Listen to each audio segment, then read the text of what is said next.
comment vendre un bien immobilier sans passer par une agence. Hello à toi et bienvenue dans cette vidéo. On va parler du processus de vente.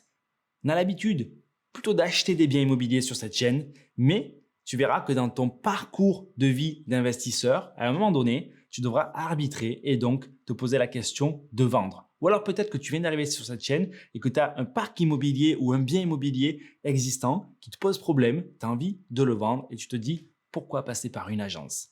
C'est exactement ce qu'on va voir dans cette vidéo. Avant ça, je me présente, je m'appelle Julien Malingo, je suis le directeur de l'école des Investpreneurs. On accompagne au quotidien des personnes à investir dans l'immobilier à haut rendement. Ils se créent leur indépendance et leur liberté financière grâce à nos conseils d'investissement immobilier. La première raison qui peut apparaître, la plus logique, lorsque on veut vendre un bien immobilier sans passer par une agence, est de faire l'économie de la commission de l'agence, puisque potentiellement, ça sera affiché au même prix.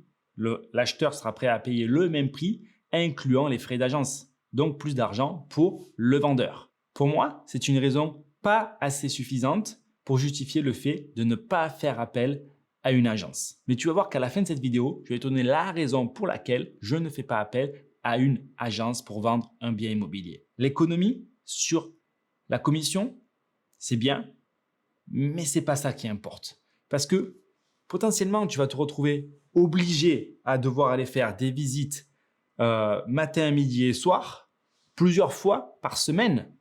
Alors, si le bien il est proche de chez toi, ça peut valoir le coup. Mais s'il est à 1 ou 2 heures de chez toi, ça va rapidement devenir très compliqué. En plus, lorsque toi-même, tu vas poster l'annonce sur un site tel que Le Bon Coin, tu vas te faire démarcher, tu vas avoir énormément d'appels de curieux. C'est assez fatigant. Moi, ce que je fais, c'est que je ne mets pas mon numéro, ils m'écrivent uniquement par email et je demande des réponses très précises avec certains éléments avant même de prendre contact avec les potentielles personnes intéressées. Concernant la partie administrative, pour moi, passer par une agence ou passer en direct, c'est exactement la même chose. Parce qu'au final, tu vas devoir envoyer les diagnostics, l'acte de propriété, tous les justificatifs.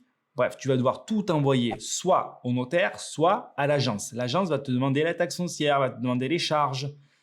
C'est pareil, autant les envoyer directement au notaire. De ce côté-là, ça sera du gain de temps. Il y a ainsi 2 différences qui suivent qui justifient pour moi le fait de vendre en direct et de ne pas passer par une agence. La première est liée à la compétence de l'agent immobilier. Et si tu as déjà vendu des biens, tu t'es déjà peut-être rendu compte que certains agents immobiliers n'y comprennent rien.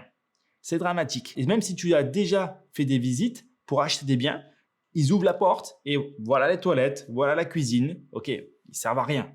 C'est pas ça être agent immobilier. Ça, c'est la raison pour laquelle lorsque moi je suis vendeur et que je n'ai pas dans le secteur un agent immobilier de confiance qui est compétent, qui pourrait m'amener à m'occuper moi-même de la vente. Mais je vais t'en donner une autre de raison.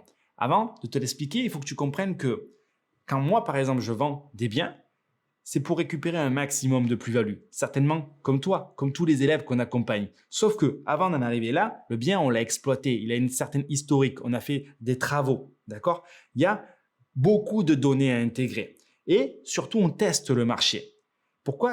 Parce que c'est comme ça qu'on va créer de la valeur. C'est comme ça qu'on va faire 1 000 € de bénéfices nets par mois à nos membres. C'est comme ça qu'on va leur permettre de générer 40, 50, 60 000 € de plus-value nette.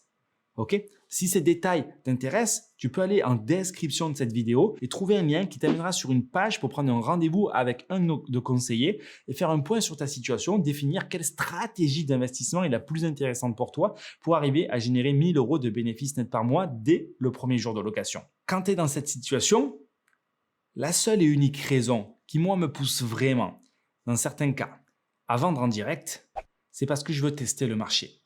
Et si je passe par un agent immobilier, je ne vais pas pouvoir tester le marché aussi bien que si je le faisais en direct. C'est-à-dire que si je mets l'annonce, je vois exactement combien de personnes la regardent, combien de personnes cliquent, je sais combien de personnes m'appellent. Je sais si je suis au prix. Je sais au bout de combien de temps ça va partir. Alors qu'effectivement, s'il y a un intermédiaire, je n'ai pas accès à toutes ces informations. Même si potentiellement, effectivement, il va me dire « j'ai reçu tant d'appels, j'ai fait tant de visites », mais en gros, je ne sais pas la qualité des personnes, le sérieux du truc. Et je n'ai pas accès à ces informations-là. Ça, c'est la seule et unique raison pour laquelle réellement je m'occupe de certaines ventes lorsque même elles sont à 1 ou 2 heures de chez moi. Dans ce cas-là, ce n'est pas dramatique, ce n'est pas compliqué. Tout ce qu'il suffit de faire, c'est définir un moment, une demi-journée où on va grouper les visites. Ce qui est même mieux parce que du coup, les gens motivés vont se rendre sur place et elles vont voir qu'il y a des visites qui s'enchaînent les unes après les autres. Donc, la négociation, elle part mal de leur côté. OK? Donc là, on prend un peu plus de pouvoir. C'est pour ça, du coup, ça sera beaucoup plus facile aussi pour expliquer tout l'historique, les travaux, mettre en valeur les points importants du projet de rénovation. Sachant que l'agent immobilier, lui, il est obligé de tout dire, les avantages et les inconvénients. Parce qu'il ne veut pas être pris en porte-à-faux lorsque du coup, il sera en face du coup de son potentiel acquéreur. Donc, il dira tout. Si vous voulez voir des exemples de projets de personnes qui arrivent à générer 1 000 € de bénéfices nets par mois, ils sont sur cette chaîne. Allez sur les playlists témoignages, projets et vous verrez des exemples concrets de personnes qui font 1 000 € de bénéfices nets par mois dès le premier jour de location. Pour passer la deuxième et faire comme ces personnes, cliquez sur le lien en description de cette vidéo et on se retrouve immédiatement après en visio. Abonnez-vous à la chaîne, vous ne manquerez aucune des futures vidéos qui seront publiées et moi je vous retrouve très bientôt. Ciao, ciao.